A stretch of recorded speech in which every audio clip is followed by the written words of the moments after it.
Hi friends. ఇప్పుడు మనం వినబోయే కథ దేవుడా నాకే ఎందుకు ఇన్ని కష్టాలిచ్చావు అనుకునే వారికి బాగా ఉపయోగపడుతుంది. ఇదిగోండి, మన ముందు చిరునవ్వులు చిందిస్తున్న ఈ వ్యక్తి పేరు రాజు. రాజు గారికి 4 సంవత్సరాల క్రితం జరిగిన లారీ యాక్సిడెంట్‌లో ఒక కాలు పోయింది. ప్రెజెంట్ ఈయన ఉండడానికి ఇల్లు కూడా లేదు. ప్లాట్‌ఫార్మ్స్ మీద పడుకుంటున్నాను అంటున్నారు ఈయన. ఈయన నివాస స్థలం ఇబ్రహీంపట్నం దగ్గర గల ఫెర్రీ.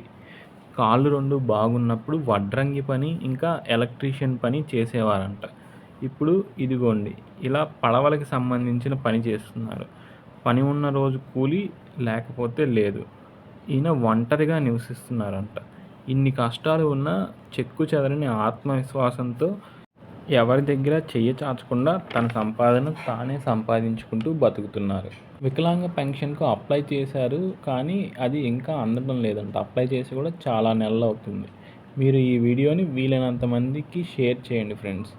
అది ఎవరైనా అధికారి కంట కానీ లేదా ప్రజా ప్రతినిధి కంట కానీ పడితే కనీసం వికలాంగ పెన్షన్ అయినా ఈయనకు వస్తుంది. అండ్ ఇంకా కష్టాలు అన్నీ మావే అనుకుంటున్న చాలామందికి ఈయన ఒక ఇన్స్పిరేషన్గా కూడా ఉంటారు.